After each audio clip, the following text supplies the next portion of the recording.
Seguimos en nuestro estudio la fidelidad de Dios en los libros del Antiguo Testamento. Qué bueno es poder ver que cada uno de los libros de la Biblia nos muestra algo acerca de la fidelidad de Dios, que Dios es fiel en toda circunstancia.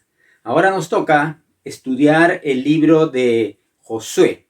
El libro de Josué inicia después de la muerte de Moisés. Ustedes recuerdan que Moisés muere y es ahí donde Josué tiene el privilegio de asumir la responsabilidad del pueblo de Israel, pero al mismo tiempo con los desafíos, con todo lo que implicaba el hecho de guiar a un pueblo hacia los propósitos de Dios. Lo primero que vemos en el libro de Josué es que Josué reúne al pueblo para hacerles recordar lo que estaba en la ley y lee todo lo que Dios había establecido para que el pueblo de Israel sea bendecido y obedezca.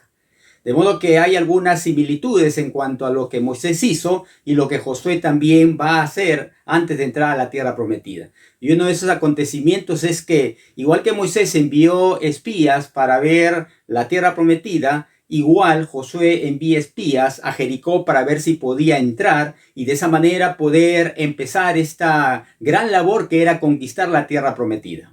Y Josué recibe lo que los espías habían observado de Jericó. Y es ahí donde Josué hace algo tal cual como Moisés cuando salieron de Egipto. Moisés abre, bajo el poder de Dios, el mar, y Josué, para entrar a la tierra prometida, abre el río Jordán y las aguas se detienen y el pueblo de Israel pasa en seco. Y el arca del pacto va delante de ellos, como haciendo una prefiguración de que la presencia de Dios siempre iba a ir delante de ellos. Como diciendo que Dios es el que nos está guiando, Él va delante de nosotros. Ya otro pasaje bíblico más adelante dice, Jehová va delante de nosotros como poderoso gigante. Es aquí donde Josué decide circuncidar al pueblo, que era señal del pacto que Dios había dado a Abraham, y celebra la Pascua.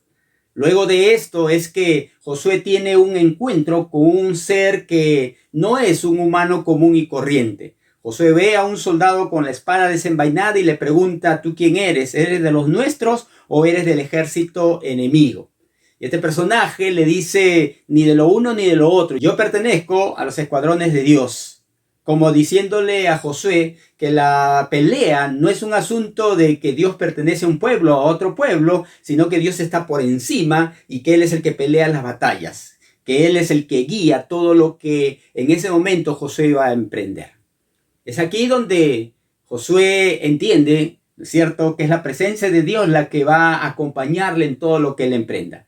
Entra a Jericó, sabemos la historia, cómo es que el pueblo de Israel da vuelta cada día por 7 días y el séptimo día da 7 vueltas y luego tocan todos los instrumentos que Dios les había dicho que toquen y los muros de Jericó caen. Y el pueblo de Israel tiene su primera victoria, su gran hazaña, que es derrotar a Jericó. Y es aquí donde esto hace que el pueblo de Israel se sienta seguro de que Dios está cumpliendo sus promesas. Y luego viene otro pueblo que se llama Jai. Y este pueblo era más pequeño, de modo que Josué decide no ir con toda la gran multitud de soldados, sino envía un grupo de soldados para tomar este pueblo. Sin darse cuenta de que había ocurrido algo que estaba frenando los propósitos de Dios. ¿Qué ocurre? Este grupo de soldados que van es derrotado y regresan huyendo del pueblo de Jai. Y Josué se pregunta y le pregunta a Dios qué pasó, qué es lo que sucedió, qué es lo que ha hecho de que la promesa de que ellos iban a conquistar la tierra prometida no se ha dado. Y es ahí donde Dios le dice de que hay un problema. Hay un hombre que ha robado, hay un hombre que ha mentido, hay un hombre que ha hecho algo que Dios había dicho que no se haga. Había robado y había escondido en su tienda varios objetos de Jericó. En otras palabras, había mentido al pueblo de Israel, como consecuencia había mentido a Dios. Y Dios siempre está en contra de la mentira porque Él es Dios de verdad. De modo que Josué hace que salga a luz ese pecado y Dios le dice que debe destruir a toda la familia de Acán tal cual lo hace. Y de ahí es donde viene este estudio que vamos a hacer en esta hora. Israel sigue adelante y de pronto se encuentra no con un pueblo grande, sino con una comisión de personas que salen a su encuentro. Y el pasaje de Josué, capítulo 9, dice así: Mas los moradores de Gabaón, cuando oyeron lo que Josué había hecho a Jericó y a Jai, Usaron de astucia, pues fueron y se fingieron embajadores y tomaron sacos viejos sobre sus asnos y cueros viejos de vino, rotos y remendados, y zapatos viejos y recocidos en sus pies, con vestidos viejos sobre sí, y todo el pan que traían para el camino era seco y mohoso.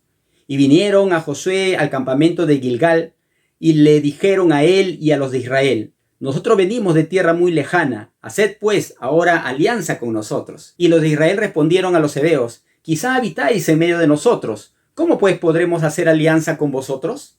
Ellos respondieron a Josué: nosotros somos tus siervos. Y Josué les dijo: ¿quiénes sois vosotros y de dónde venís? Y ellos respondieron: tus siervos han venido de tierra muy lejana por causa del nombre de Jehová tu Dios, porque hemos oído su fama y todo lo que hizo en Egipto, y todo lo que hizo a los dos reyes de los amorreos que estaban al otro lado del Jordán, a Sehón, rey de Hesbón, a Og, rey de Basán, y que estaban en Astarot. Por lo cual nuestros ancianos y todos los moradores de nuestra tierra nos dijeron: tomad en vuestras manos provisión para el camino e id al encuentro de ellos, y decidle: nosotros somos vuestros siervos, haced ahora alianza con nosotros. Este nuestro pan lo tomamos caliente de vuestras casas para el camino, el día que salimos para venir a vosotros, y helo aquí ahora, ya seco y mohoso. Estos cueros de vino también los llenamos nuevos, helos aquí ya rotos.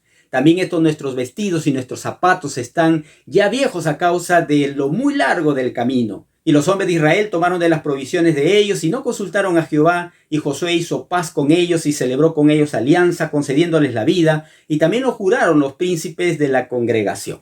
Aquí comenzamos a ver a un pueblo llamado Gabaón. ¿Quiénes eran los gabaonitas? Los gabaonitas eran uno de los primeros pueblos de una confederación de reyes que se habían unido para defenderse de posibles agresores. Pero estos gabaonitas, que tenían una ciudad muy grande, ellos habían escuchado y en cierta forma habían entendido de que el Dios de ellos no les iba a proteger. Así es que planearon algo. Así es que hicieron de audacia, dice la Escritura, para poder defender sus hogares, sus familias, sus cosas, porque sabían que el pueblo que venía no era un pueblo que venía en sus fuerzas, sino de que venía bajo el poder de Dios. No sabemos si ellos lograron creer en Dios y motivo de esa creencia les dio temor para acercarse a engañar al pueblo de Israel para que no los maten. Lo cierto es que un pueblo pagano creía que los dioses eran los que peleaban cuando se enfrentaban en batalla, y de alguna forma ellos reconocieron que el Dios de Israel era más fuerte que sus dioses. Es interesante que el pasaje bíblico nos hace ver que estas personas eran astutas y fingieron. Y veamos la definición de estas dos palabras para poder entender la naturaleza de sus corazones. Astucia es la habilidad para comprender las cosas y obtener provecho o beneficio mediante engaño. Fingir es hacer creer algo que no es verdad con palabras y acciones. Estos que vinieron al pueblo de Israel usaron de una artimaña y se camuflaron en una mentira para lograr persuadir y engañar a Josué y a todo el ejército del pueblo de Israel para que no los aniquilen. Y qué interesante es ver que la mentira aparece también en la vida de los creyentes. En estas semanas todos hemos sido testigos de grandes mentiras de nuestros líderes. Es probable que esta haya sido una de las grandes semanas y quizás siga para adelante, donde periodistas que mayormente desinforman comienzan a hablar de las grandes mentiras que hemos visto de ciertos personajes que tienen un rol protagónico en las decisiones de gobierno. Hemos visto a lo largo de la historia que la mentira está al lado de muchos presidentes. Desde aquel presidente que podemos nombrarlo dijo: soy inocente, hacia otro presidente que dijo: yo no soy el capitán Carlos, que su esposa dijo: no es mi firma. Otro dijo: no lo voy a indultar. Otro presidente dijo: no me he vacunado.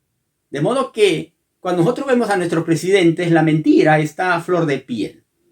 Y qué interesante es que la Biblia nunca oculta la mentira de las personas que presenta. Esto no significa que Dios aprueba, sino que Dios está presentando algo para que nosotros aprendamos. Y este pueblo de Gabaón utilizó la mentira para poder engañar al pueblo de Israel.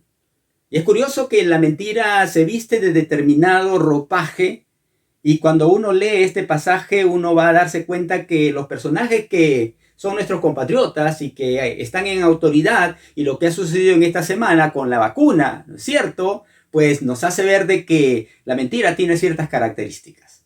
Y este pueblo de Gabaón, este pueblo que de alguna manera entendió que el Dios de Israel era más fuerte, dijeron no, queremos vivir, así que vamos a engañarnos, y tramaron una mentira.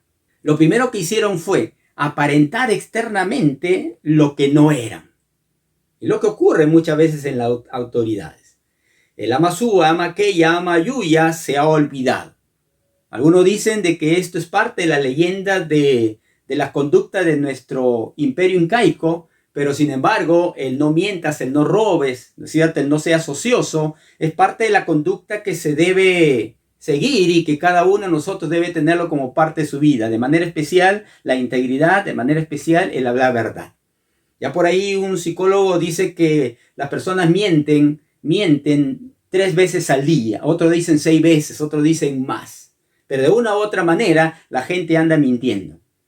Y por eso es que nosotros en las redes sociales hemos visto cómo es que de diferentes lugares, de diferentes plataformas, la gente ha mostrado su indignidad, ¿no es cierto? Y por ahí alguien decía, el que no tiene pecado lance la primera piedra. De modo que la mentira a nadie le gusta, a nadie le encanta. Mucho más cuando te la hacen a ti. Pero tiene ciertas características y una de las primeras características es que una persona mentirosa aparenta ser lo que no es.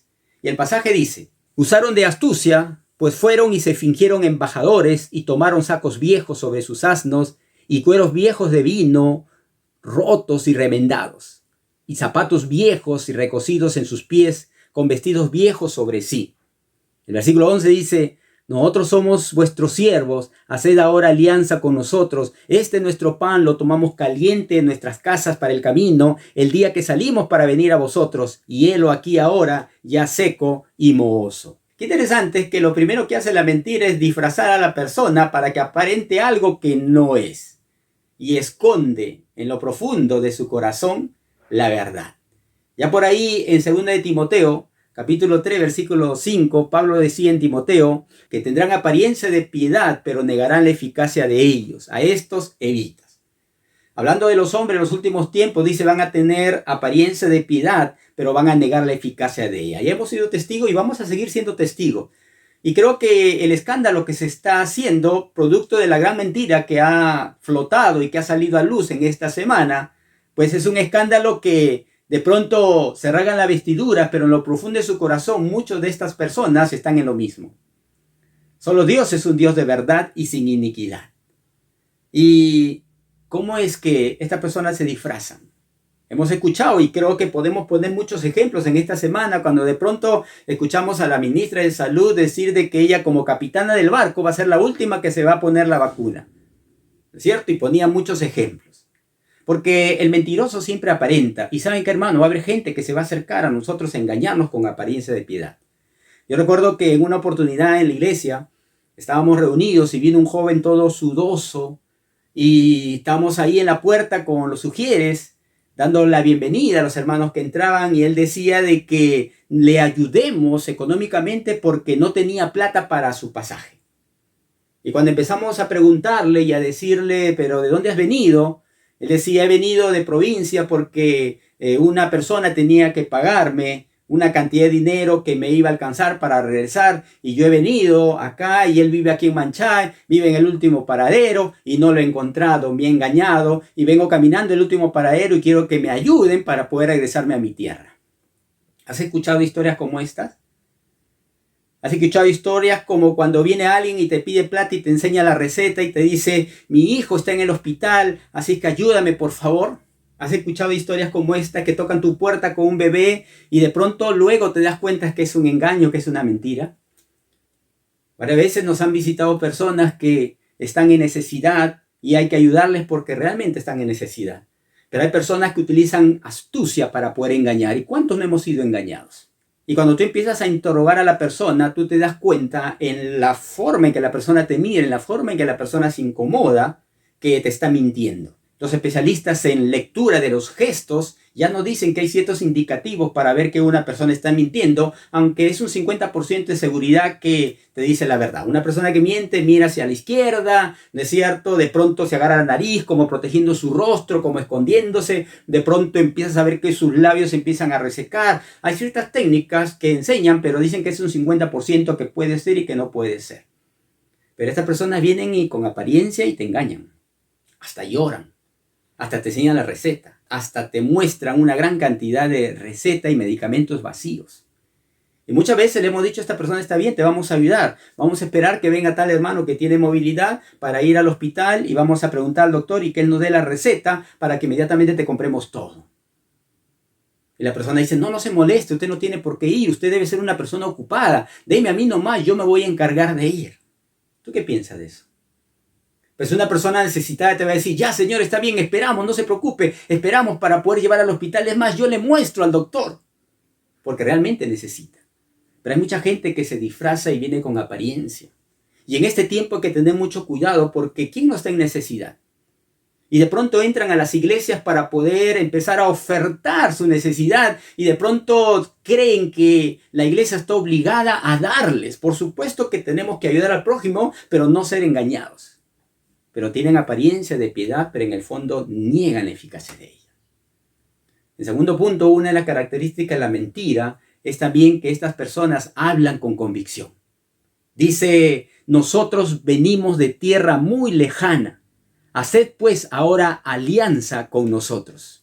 La mayoría de personas que miente, a veces te mira a los ojos y comienza a decirte por la Sarita, por la Virgencita, ¿no? Sinceramente. Y comienza a utilizar palabras para poder convencerte de que su mentira es verdad. Y a veces eso hace de que muchos endurezcamos nuestro corazón y a veces nos equivoquemos y que al que realmente necesita no le ayudemos. Producto de esta mala cantidad de personas que utilizan el engaño para poder ganar y obtener algún fin económico. Como hemos visto, esas personas que a veces se paran en la calle a pedir limosna, han habido muchos reportajes que sacan más dinero que profesionales que trabajan en una empresa. Pero estas personas utilizan las palabras y te lo dicen con convicción. Y es más, llegan al punto, ¿no es cierto?, de nombrar a Dios. Y este es nuestro tercer punto. Aparentan que son creyentes, aparentan conocer al Señor, nombran a Dios. Dice en el verso, tus siervos han venido de tierra muy lejana por causa del nombre de Jehová tu Dios, porque hemos oído tu fama y todo lo que hizo en Egipto. Nombran a Dios. Hay muchos que ellos vienen y te dicen, yo soy creyente, yo congrego en la alianza del INSE, yo congrego en la alianza del Pueblo Libre. En los retiros hemos tenido visitas así. Una vez yo estaba predicando, los hermanos estaban trabajando en todo lo que es el retiro y tocan la puerta y una persona dice, vengo a hablar con el pastor Elías, yo lo conozco. Yo estaba en Huánuco, yo estaba acá. Yo conozco al pastor del INSE y los hermanos lo recibieron. Lo que pasa es que el mismo cuento. He venido a Lima y me he quedado sin pasaje. Necesito mi pasaje para retornar a Lima, a mi tierra. Y uno de los hermanos ya estaba por darle y otro hermano de pronto le comienza a hacer más preguntas y él se empieza a incomodar. Y cuando se empieza a incomodar una persona, pues realmente tú vas notando de que no necesita. Porque el que necesita, mi hermano te dice necesito y es capaz de ir a la agencia contigo para que tú puedas adquirir. Cuando hemos ayudado, a veces personas dicen no tengo para ir pasaje. Lo que he hecho es lo acompañó al paradero, he parado el micro y le he dicho amigo, por favor llévelo hasta tal lugar, toma, acá está el pasaje, no le devuelvas. Si se baja a la otra cuadra y te pide devuélveme, no le devuelvas. La persona te queda mirando, asustado, asombrado. Si realmente tú vas a ir, ya está tu pasaje asegurado, así que puedes ir. Pero estas personas muchas veces se hacen pasar por creyentes. Y a veces creen que los creyentes estamos en la obligación de ayudarles. Y esto hace de que, ¿no es cierto?, cree desconfianza cuando uno ya quiere ayudar realmente al necesitado. Pero el pueblo de Gabaón vino y con astucia logró engañar a Josué y a todo el pueblo de Israel. O a todos los líderes en aquel tiempo. Dice el texto bíblico, y los hombres de Israel tomaron de las provisiones de ellos. Qué interesante, hermanos. Es decir, Josué y los líderes de aquel momento vieron a este grupo de personas y dijeron, sí, tiene razón, sí, pobrecito, sí. Y dice que tomaron de los víveres de ellos. Miren hasta dónde llega la mentira, hermanos. La mentira te hace comer cosas desagradables, te hace pasar tragos amargos. Porque cuando el versículo dice que tomaron de las provisiones de ellos, en el contexto judío era que se sentaron a comer lo que ellos trajeron. ¿Y qué era lo que ellos trajeron? Dice el texto: este nuestro pan lo tomamos caliente en nuestras casas para el camino, el día que salimos para venir a vosotros, y helo aquí, ahora ya seco y mohoso. Josué y los líderes se sentaron a comer con estos gabaonitas un pan seco y mohoso, porque cayeron en la mentira. La versión Palabra de Dios para Todos dice: ahora miren, está duro y podrido. La Nueva Versión Internacional dice: mírenlo, está duro y hecho migajas. Es decir, hermano, cuando una persona cae en la mentira, realmente no disfruta la mentira y participa de algo que al final de cuentas te hace daño. Comieron un pan seco y mohoso. Otra versión dice podrido. Y más aún, recibieron esos cueros de vino totalmente rotos. ¿Te ha ocurrido alguna vez que has comprado alguna prenda para vestir y luego que llegaste a tu casa te diste cuenta que estaba roto en un lado? ¿Qué haces? Inmediatamente corres a cambiarlo. No te lo vas a poner porque está roto y está nuevo y tú pagas por algo nuevo.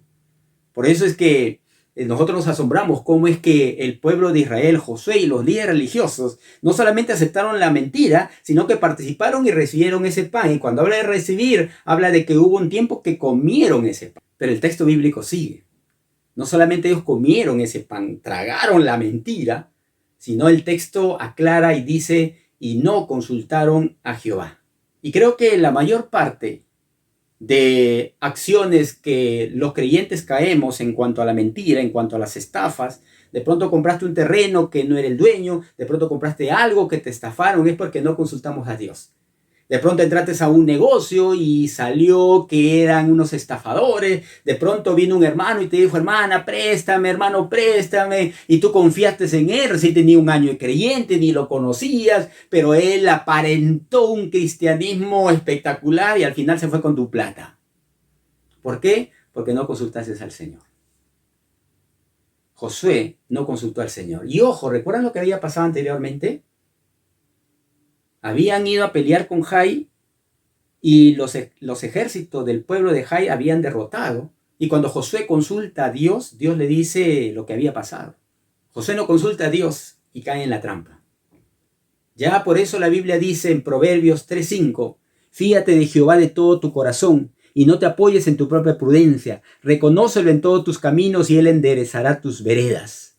Proverbios 19:2 dice: el alma sin ciencia no es buena, y aquel que se apresura con los pies peca. Es decir, hermano, si estás apresurado a tomar una decisión, no lo hagas. Uno siempre se pregunta cuando alguien viene o dos jóvenes vienen y quieren casarse ya. Uno dice: qué raro, ¿por qué se quieren casar tan rápido? O de repente al hermano: pastor, sí voy a entrar en este negocio. Sí, pero consulta a Dios. No, estoy seguro, como diciendo: yo conozco más de negocios que Dios. Pastor, voy a hacer un préstamo en el banco. Mire esto, hermano, no lo hagas. Espera un tiempo. ¿Y qué ocurre? No consultar a Dios hace de que las consecuencias sean fatales. Y muchos creyentes caen en el engaño o caemos en el engaño, no solamente porque no consultan a Dios, se olvidan de lo que la palabra de Dios dice. El versículo 15 dice: y Josué hizo paz con ellos y celebró con ellos alianza, concediéndoles la vida, y también lo juraron los príncipes de la congregación. ¿Qué hizo Josué? Celebró alianza con ellos, hizo pacto con ellos. ¿Y qué es lo que Dios les había dicho en Deuteronomio capítulo 7 del 2 al 4? Y cuando el Señor tu Dios los haya entregado delante de ti y los hayas derrotado, los destruirás por completo. No harás alianza con ellos ni te apiadarás de ellos. No contraerás matrimonio con ellos, no darás tus hijos a sus hijos, ni tomarás sus hijas para tus hijos, porque ellos apartarán a tus hijos de seguirme para servir a otros dioses. Entonces la ira del Señor se encenderá contra ti y él pronto te destruirá. Miren lo que dice la palabra acá, hermanos. La palabra de Dios dice: no hagas alianza, y Josué se olvidó de la palabra de Dios. Habían leído la palabra de Dios antes de entrar a la tierra. Se habían dado cuenta de lo que había ocurrido y deberían consultar todo a Dios, porque un error, otro error, ¿qué está pasando? Se olvidó de la palabra de Dios y se comprometió con este pueblo. Eso es lo que ocurre muchas veces cuando el pueblo de Dios se compromete con pactos con gente que no respeta la palabra de Dios. Y de pronto haces negocio y tú sabes que tienes que darle tiempo a Dios, pero otra persona dice, no, ¿por qué voy a estar dando tiempo a Dios? Yo estoy 100% en el negocio porque si no esto fracasa. Y de pronto te absorbe y te olvidas de los principios de la palabra de Dios. Y comienzas a seguir el Dios de este siglo, el Dios del dinero, el Dios Mamón, que a Jehová de los ejércitos. ¿Pero qué tiene que ver esto con nosotros? Pues la fidelidad de Dios está siempre en contra de la mentira. Y a pesar de la mentira, Dios protege a su pueblo. Y como dice un texto, a los que aman a Dios todas las cosas les ayudan a bien. Dios había dicho que si ellos hacían pacto, ellos iban a ser destruidos. Pero aquí es donde Dios muestra su misericordia, su fidelidad, a pesar de la mentira de este pueblo gabaonita. Pero nosotros también a veces decimos mentiras y no nos damos cuenta o nos damos cuenta. Y la mentira que los creyentes dicen a menudo se da en cuanto a lo que tú dices a alguien que vas a hacer y no lo haces. Por ejemplo, alguien te llama y te dice, hermano, mi familiar está enfermo. Sí, hermana, vamos a orar. Sí, hermana, vamos a orar. Sí, voy a orar por ti. ¿Y qué sucede? Te olvidas y no oras. Y mientes. Sí, voy a orar por ti. ¿Por qué no cambias? Y en ese momento que alguien te dice, hermano, está enfermo tal persona, puedes orar. En ese momento oras. Y comienzas a orar en ese momento. Y luego le dices, está bien, voy a orar por ti. Y lo apuntas para que puedas orar por esa persona. Esa es una de las grandes mentiras que nosotros como cristianos decimos. Sí, voy a orar por ti. Otra de las mentiras que hacemos nosotros los cristianos, o decimos nosotros los cristianos, es que le prometemos a Dios cosas si nos saca de este problema. Señor, si me saca de este problema, ahora sí te voy a servir. Señor, si mi negocio va bien, ahora sí voy a ofrendar, como que si Dios fuera un comerciante, que tú haces un trato con Él, y si Él te da, tú le das, y si recibes, tú le das. Grandes mentiras que hacemos desesperados. Se enferma un familiar, sí Señor, ahora sí voy a hacer esto. Sí, se enferma un familiar, Señor, ahora sí te voy a buscar, ahora sí voy a congregar. Y al final de cuentas nos olvidamos y pasa el problema y nos alejamos del Señor. Antes se usaba esa mentira, Dios me habló, Dios me dijo. Y habían jóvenes que se acercaban a la chica y le decían, Dios me ha dicho que esté contigo. Dios me ha revelado que tú vas a ser mi novia, vas a ser mi esposa. Y por ahí nos enseñaron a decir, Dios te ha dicho eso, sí, ya, cuando me lo dice a mí te respondo. A mí todavía no me ha dicho nada. ¿Has escuchado historias como esas? ¿Has escuchado historias que de pronto mienten diciendo Dios me dijo? Y una de las grandes mentiras que en este tiempo se está usando mucho, y creo que debemos destaparlo y sacarlo a luz, es la gran frase, no tengo tiempo. No sé si has escuchado eso. Tú invitas a alguien a alguna reunión virtual, invitas a alguien a las reuniones que estamos haciendo y ¿qué te dice? No tengo tiempo. ¿Qué es lo que te está diciendo en el fondo? Que lo que tú le estás proponiendo no es su prioridad en su vida.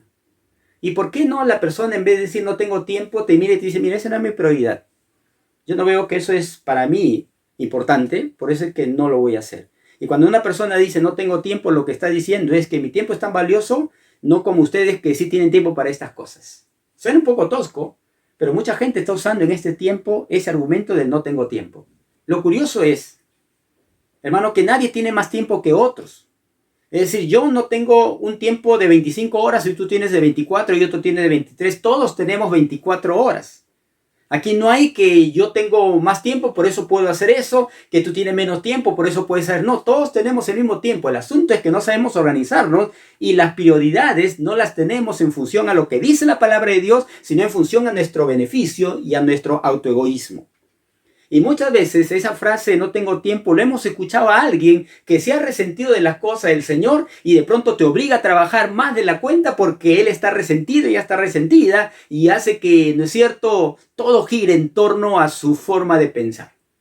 ¿Qué pasaría, mi hermano, si cada día tú recibes 1.440 soles? Aparece en la puerta de tu casa 1.440 soles. Y hay un papel ahí que dice...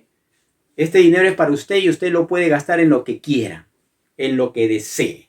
Pero lo tiene que gastar en las 24 horas del día porque después va a desaparecer.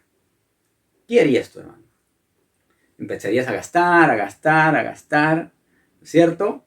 Y al siguiente día aparece otros 1.440 soles.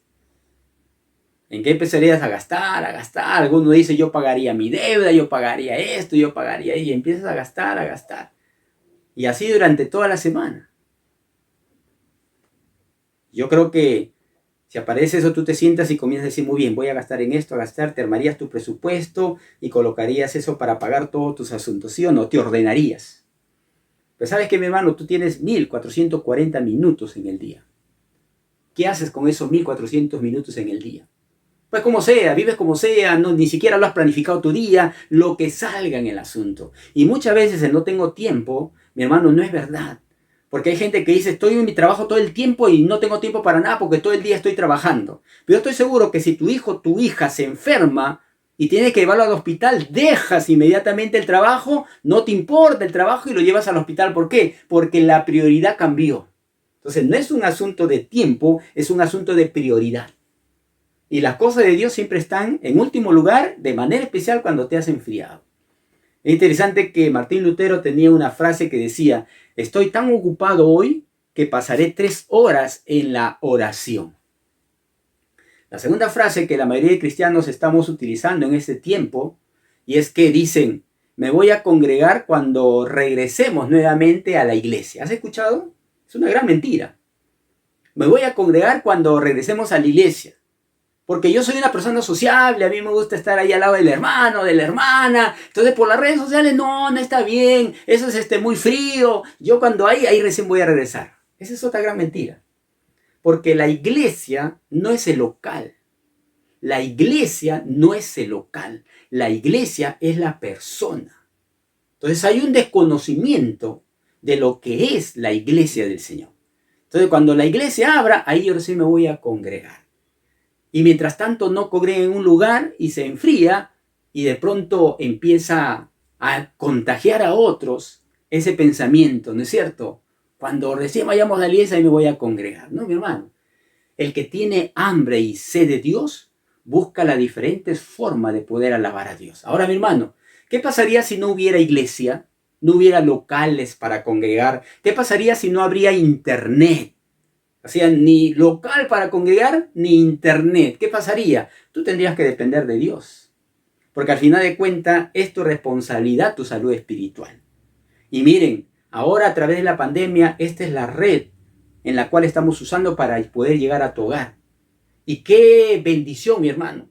Porque un hermano, una familia está en Madre de Dios, una familia está en Huánuco, una familia está en Ayacucho, una familia está en Cusco, una familia está en Chile, y te puedo nombrar varias familias de nuestra iglesia que están en diferentes partes del Perú y hoy día están ahí, están centradas, están compartiendo con nosotros a través del internet, están congregando virtualmente.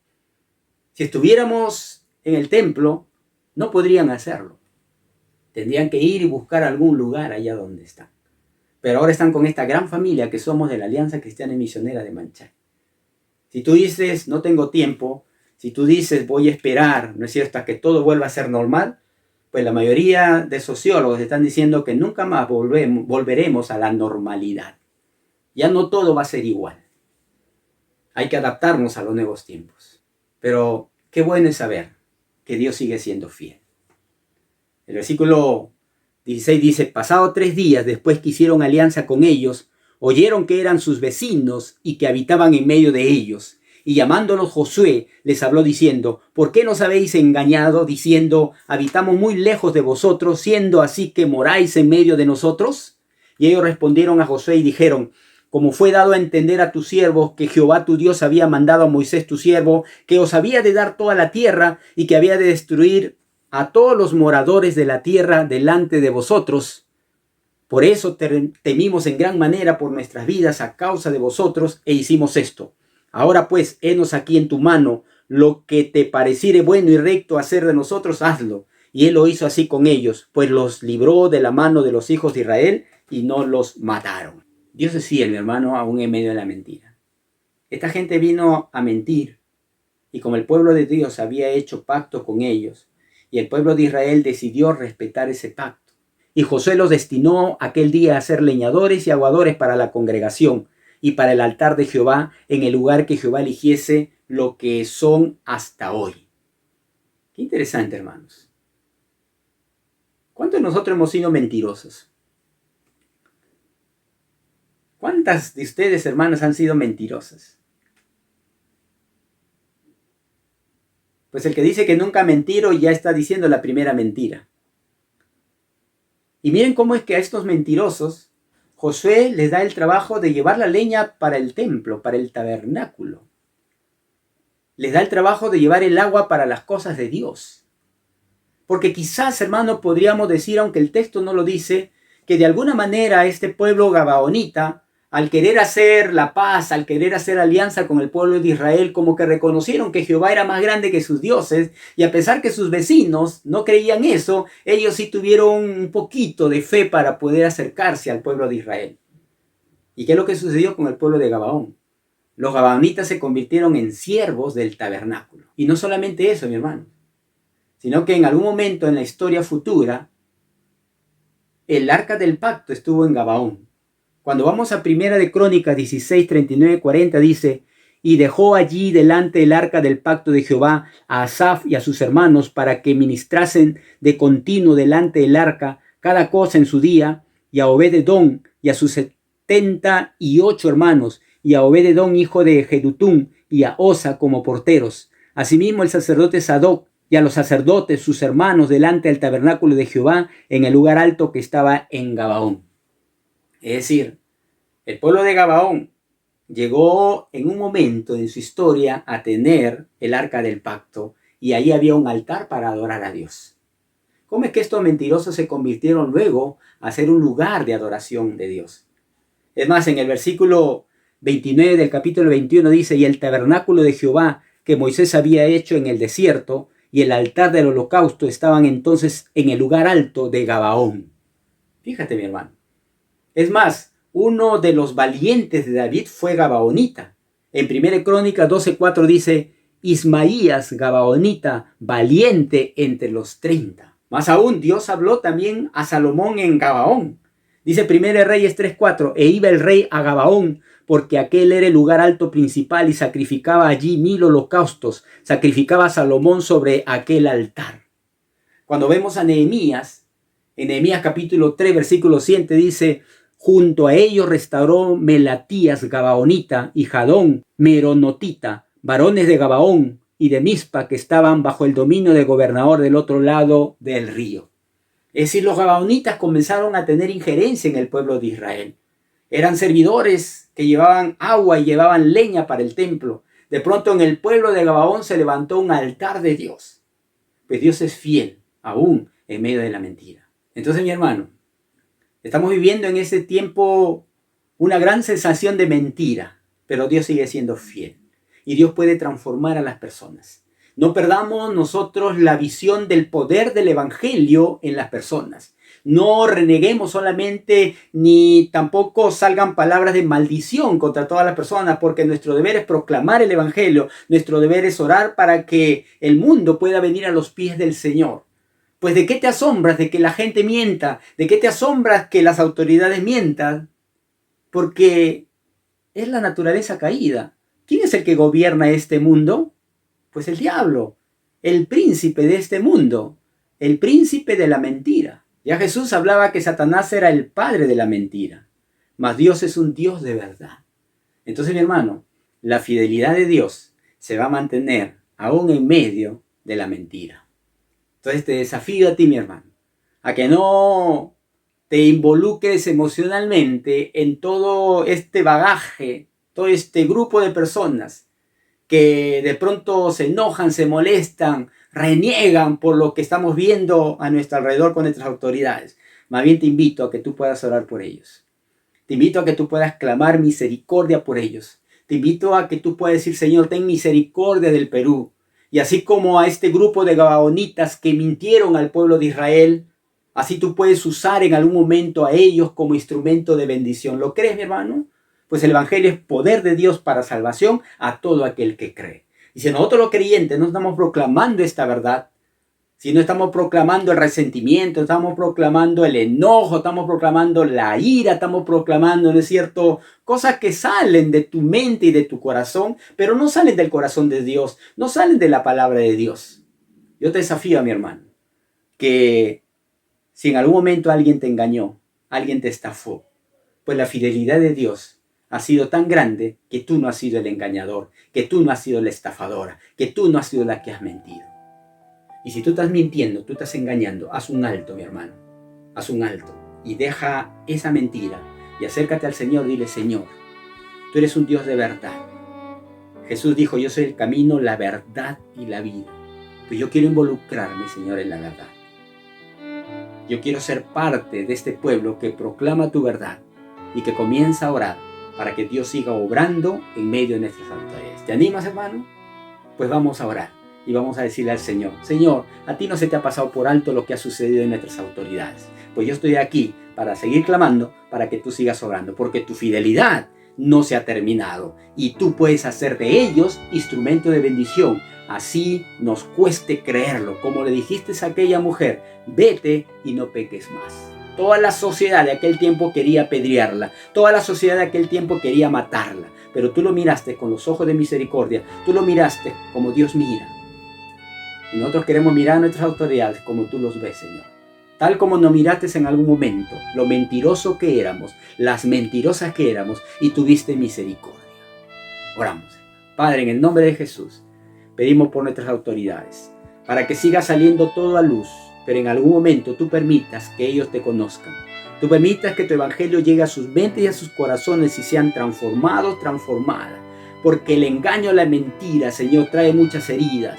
Trae, Señor, mucho rencor, trae mucho quebranto. Lo estamos viviendo, lo hemos vivido y de seguro que lo vamos a seguir viviendo. Pero bendito Dios, permítanos tener un tiempo de paz en el Perú. Y te entregamos a ti nuestras autoridades. Y queremos, Señor, que tú hagas tu voluntad en medio de nuestro país, pero con mayor razón en nuestras vidas.